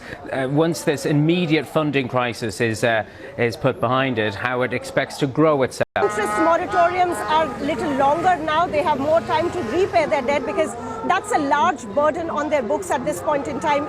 Sri Lanka needs about $4 billion in 1 year, in this year itself, to just import essentials and pay its interest repay. Policy moves, which will be to increase interest rates, which will be to increase income taxes and boost government revenue, cut down on their government spending, cut down on some of the social sector schemes maybe, and reduce government spending to get the... All eyes on that, a very important decision being made by Jerome Powell after a couple of days of consideration. We're going to take a short break in a moment or two. Let me tell you what we have coming up on the programme. We'll have the latest from Mariupol with all those reports that Russia trying energy minister after that move from the EU, the 6th round of sanctions with a plan to actually stop oil imports from Russia by the end of the year. Hungary already threatening to veto that. So we'll talk to Poland's energy minister.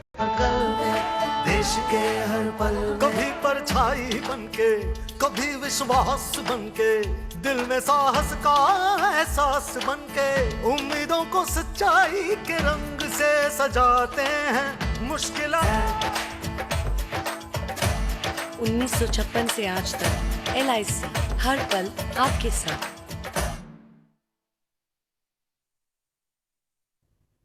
Hello there. We need to keep a close eye on the weather across South Asia, eastwards through the Mediterranean towards Italy, a few thunderstorms further north across Europe, and we may actually get some rain heading into Norway, where at the moment it's very dry and there's a risk of some forest fires.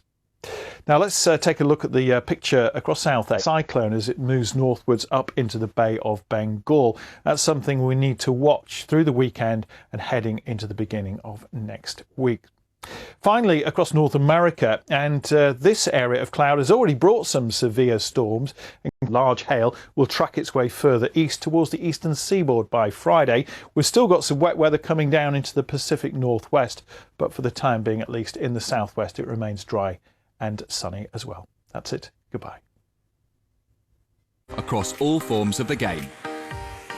For live coverage and the latest stats and scorecards, go online or download the app now.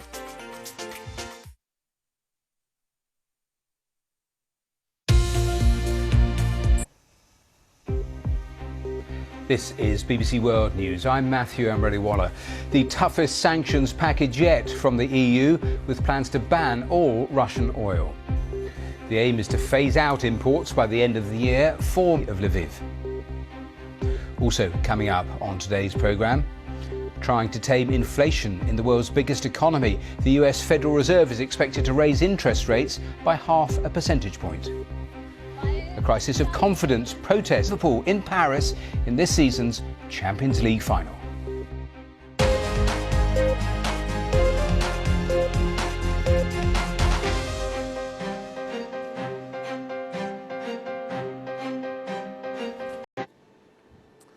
Yes, hello from the capital, Kyiv. And the latest reports we are getting from the southern city of Mariupol is that Russian forces there are trying to storm the Azovstal steelworks, where Ukrainian Mariupol, Ukrainian officials have lost all contact with those remaining 2,000 troops who they've got in that steelworks. And the mayor says that the Russians are trying an assault on that steelworks. They're using artillery jets who are still trapped in that steelworks. This is a really desperate day because we think there may be some 200 still there. 100 were evacuated, but 200 perhaps still there, including some 30 children. Meanwhile, Russia is continuing. Often felt a long way from the war. Last night was a rude awakening. At least 3 electrical substations around Lviv were hit by Russian missiles. Much of the city was left without power. Water supplies were also. And every day Lviv hosts new wounded. But today in Lviv hospital we have together more than 1,000 wounded. Now, it wasn't actually the city centre that was hit, but this place, a rather, is because that will stop the flow of weapons from the west to the east.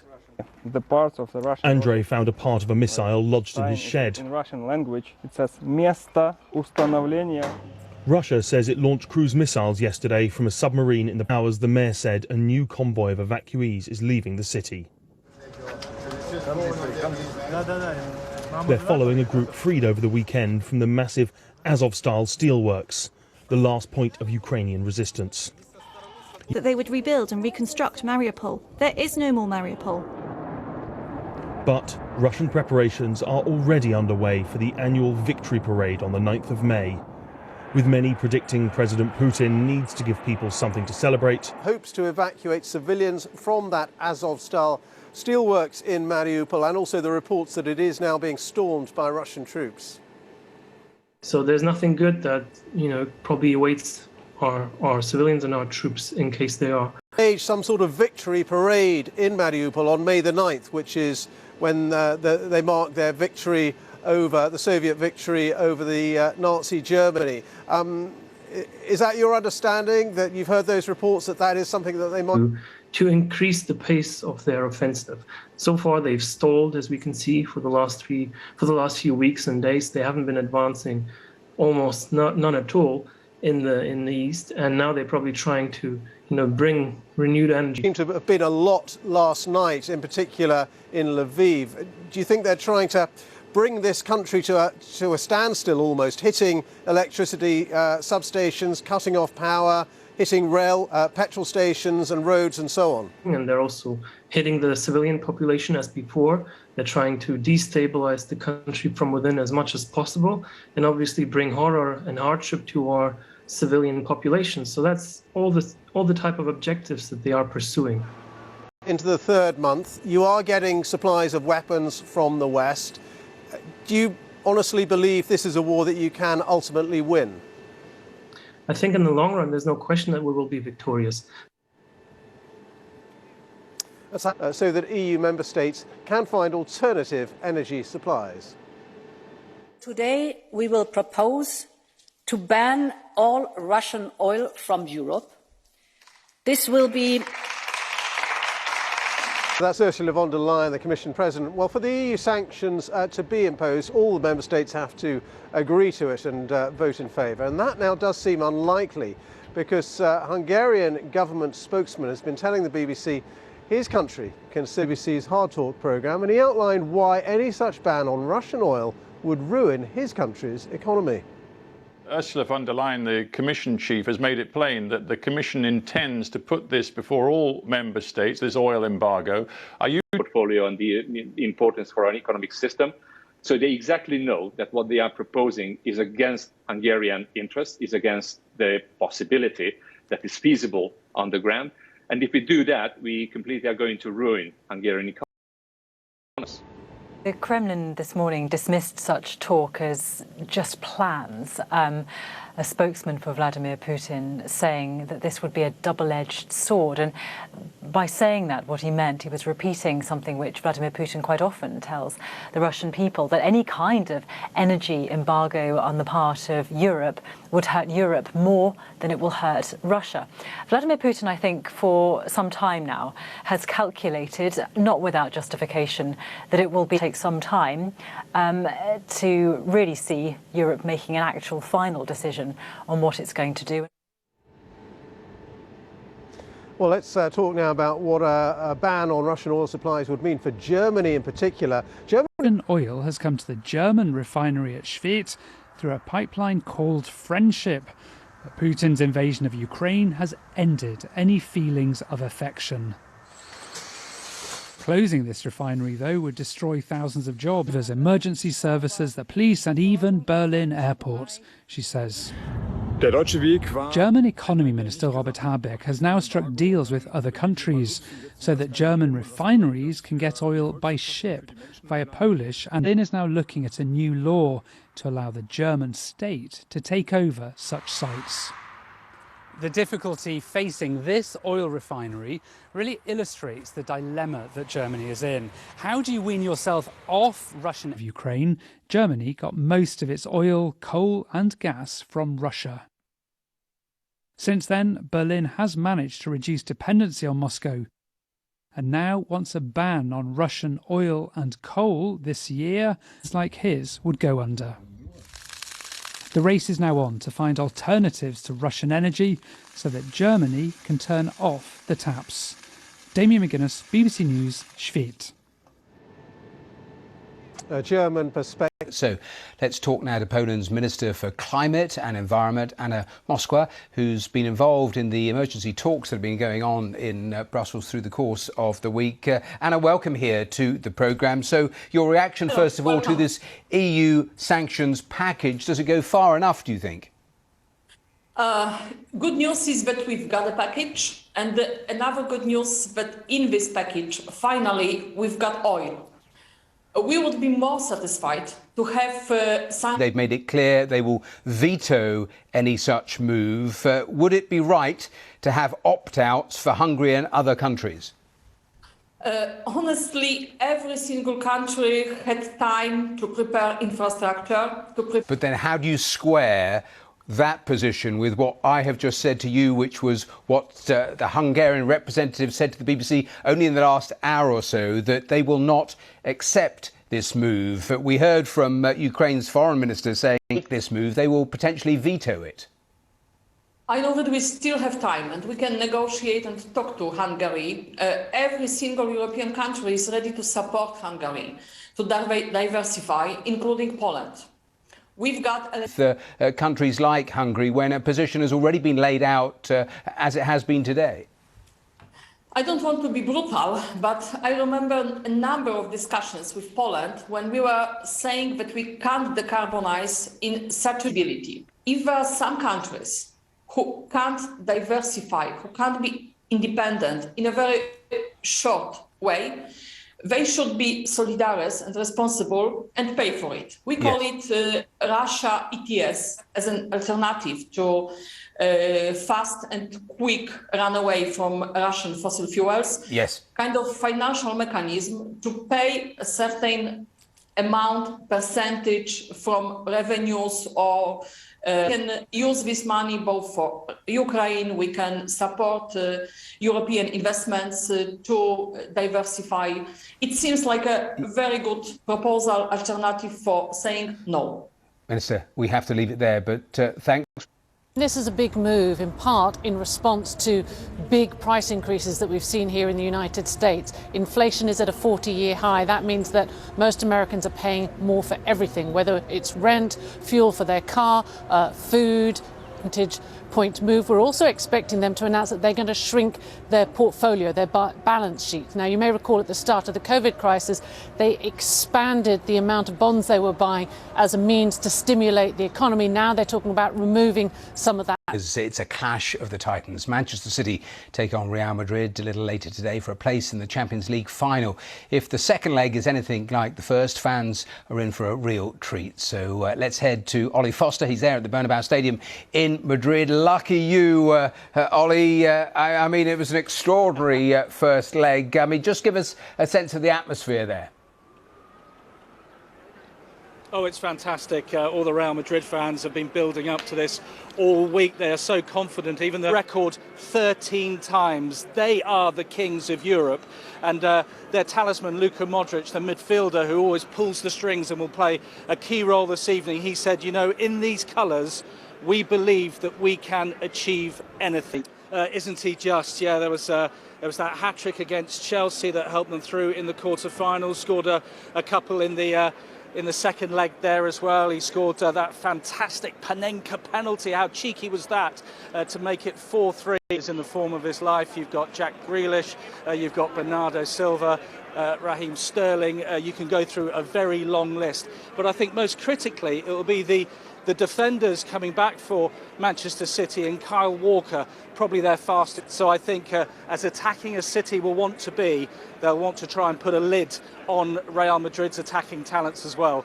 But, you know, as much as City's fans would be happy with a goalless draw, the ones that I spoke to today down at the Plaza Mayor, I will put... Getting past, getting Villarreal. Ollie was there for that, so he's really in the box seat for these Champions League semi-finals. We're going to take a short break. I'm back with headlines here in a moment or two, and then in half an hour we'll have the next edition of Global with all the latest. Ahead of the southwest monsoon rains. And talking of rain, we've had a few heavy thundery downpours over the last day or two, and we could see a few more of those developing in the next few days as well, and mainly across more southern and eastern parts of India a few days ago in Pakistan. It'll be dry across the northwestern plains of India, but head towards the south of India we could pick up some storms. Some wet and windy weather actually threatening the Maldives once again, and all the way through Odisha into West Bengal, across Bangladesh.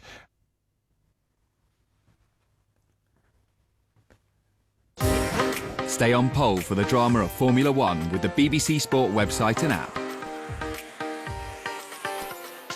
With live text commentary, championship stand. दिल में साहस का एहसास बनके उम्मीदों को सच्चाई के रंग से सजाते हैं मुश्किलें कोई हरदम साथ निभाते हैं कल आज और में रहते हैं 1956 से आज तक LIC हर पल आपके साथ Nature, all-powerful and uncommon mustard oil has always followed in nature's footsteps, extracting mustard oil using completely natural methods, focusing only on purity and quality, and leaving the rest to nature. Because when we live in harmony with nature, life can be great. The mustard special. You feel so sad. You just want to make the painting for him. Sorry. Fluid, dynamic, androgynous. He's now at the forefront of a new generation of progressive choreographers who are drawing on BBC World News.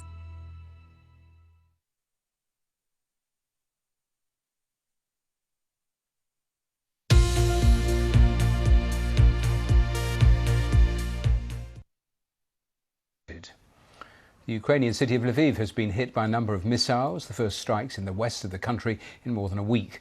Russia has also intensified its assault on the Azov-style steelworks in Mariupol. Sri Lanka's finance minister says the country is down to its last $50 million of usable foreign exchange reserves. The opposition has tabled a motion of no confidence in the government. The US Federal Reserve is expected to raise interest rates by 0.5 point as it tries to tame rising prices in the world's biggest economy. Destinations around the globe and uncover hidden sides to some of the world's favourite holiday hotspots with the Travel Show team.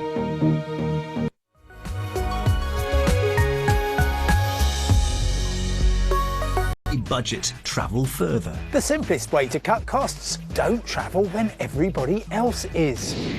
And closing in on Colombo, Coriolis heads for the finish line. That's it, baby.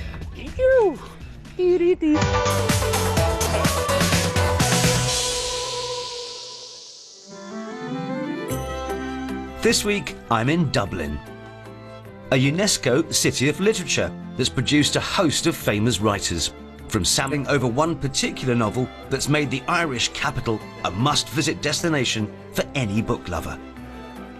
A novel that this year celebrates its 100th birthday.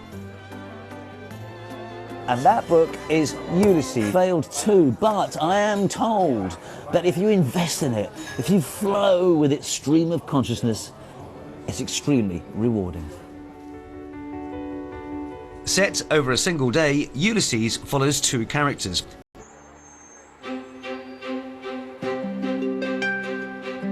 This is Davy Byrne's pub.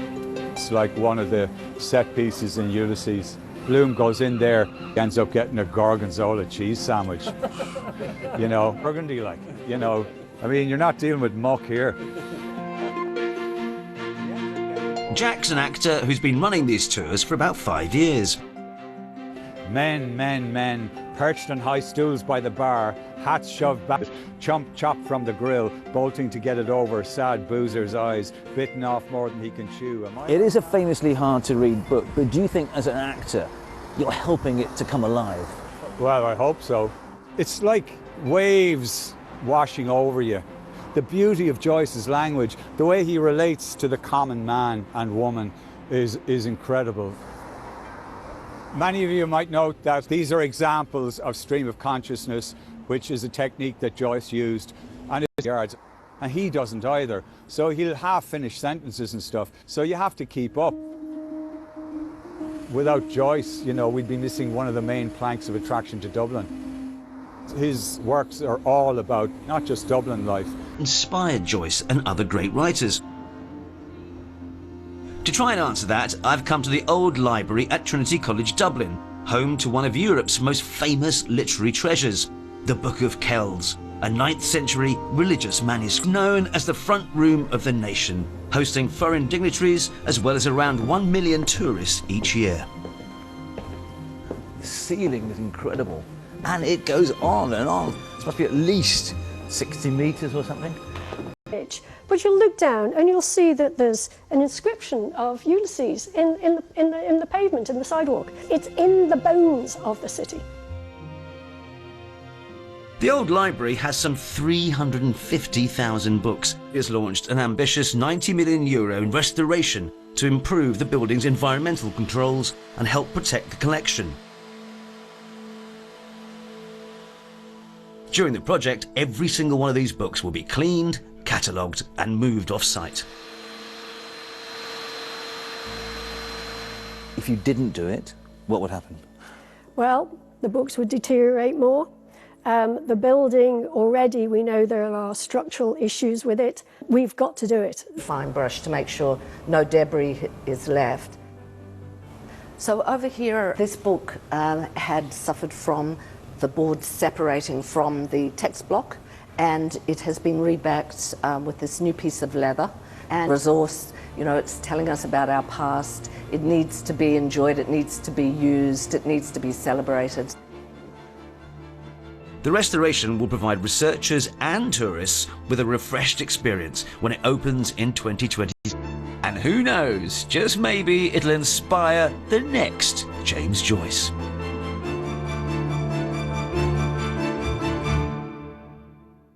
The collection here at Trinity College Dublin is due to close sometime next year. It features the stories of more than 300 Irishmen and women, and even offers genealogy appointments to help tourists explore their own family history. For a refreshment, you could stop off at the country's most. Miss the Bloomsday celebrations on June the 16th. This annual festival takes place on the date depicted in Ulysses, and there are events inspired by the novel all over Dublin, including street performances and fancy dress. On travelling for less. Tuesdays and Wednesdays tend to be the cheapest days to fly on.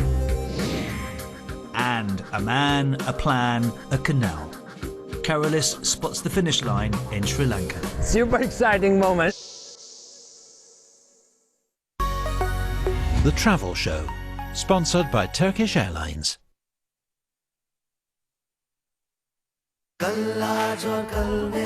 देश के हर पल में कल के रंग से सजाते हैं मुश्किलें कोई हरदम साथ निभाते हैं कल आज और कल में रहते हैं देश के हर पल में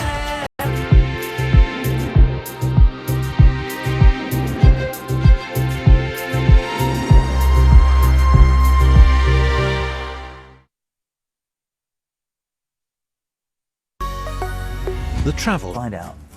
What's the story? So welcome everyone. This is Sweeney's Joycean Pharmacy. Sweeney's Pharmacy is one of the landmarks featured in Ulysses, and today it's run by a group of volunteers. To him. Now as then, no reasonable offer refused. These readings moved online during the pandemic, but even though the shops open again, they continue to have people tune in from all over the world. The chemist turned to suddenly be sitting here and it is accessible. And if you want to join in, you can find more information on the Sweeney's website.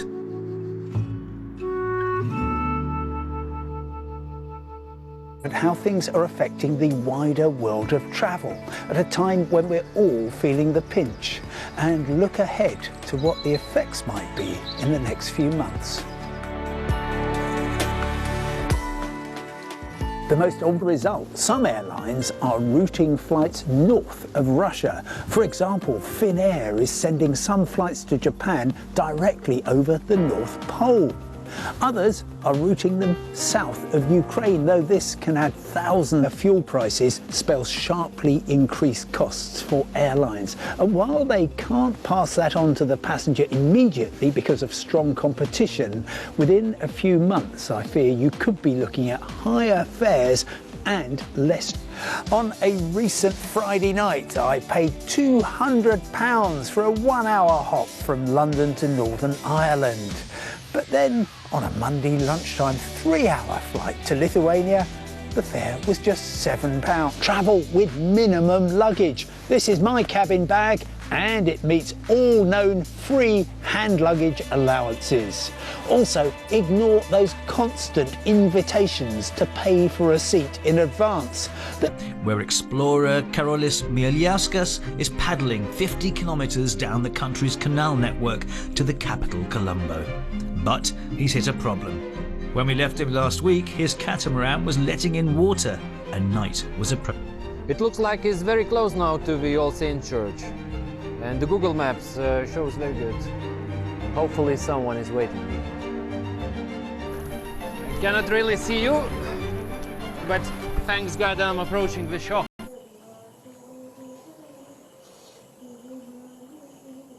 Hey, looks like a party here.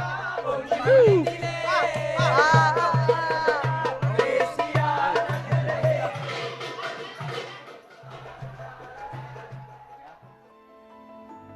Good morning. So the last stretch in front of me, canal to Colombo. I expect to reach it by the late afternoon today.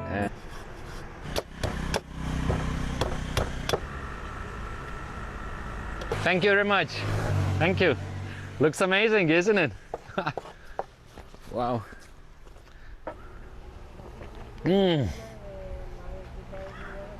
So sweet. Woo!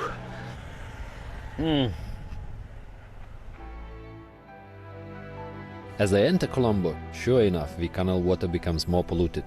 Unfortunately, most of its litter will end up in the sea.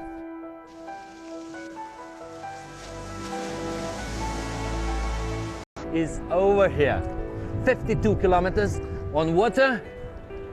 A lot of fragile nature. That's it, baby. Thank you.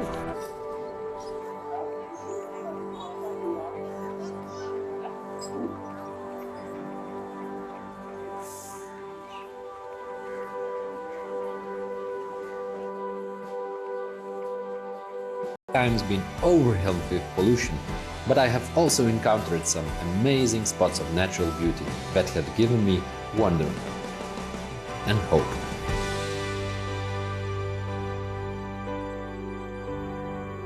Is in Athens, coming face to face with thousands of years of history and learning about the battle to bring the Acropolis bang up to date. I have never been so happy to see concrete. That is amazing. The last time I was here, this was...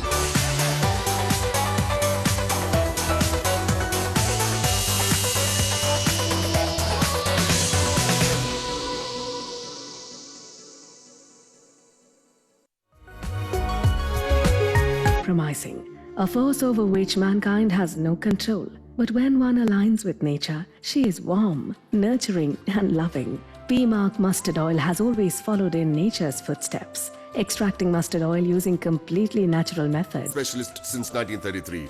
बरसों से सरसों. कल आज और कल में देश के हर पल में कल आज और कल में देश के हर पल कभी परछाई बनके कभी विश्वास 1956 से आज तक LIC हर पल आपके साथ. On the Belarusian side, migrants started throwing rocks and bricks and branches. Global breaking news. 1908 was the Diamond Jubilee year. Franz Joseph had ruled for 60 long years. Emperor Franz Joseph just lived on, and his relations with Franz Joseph were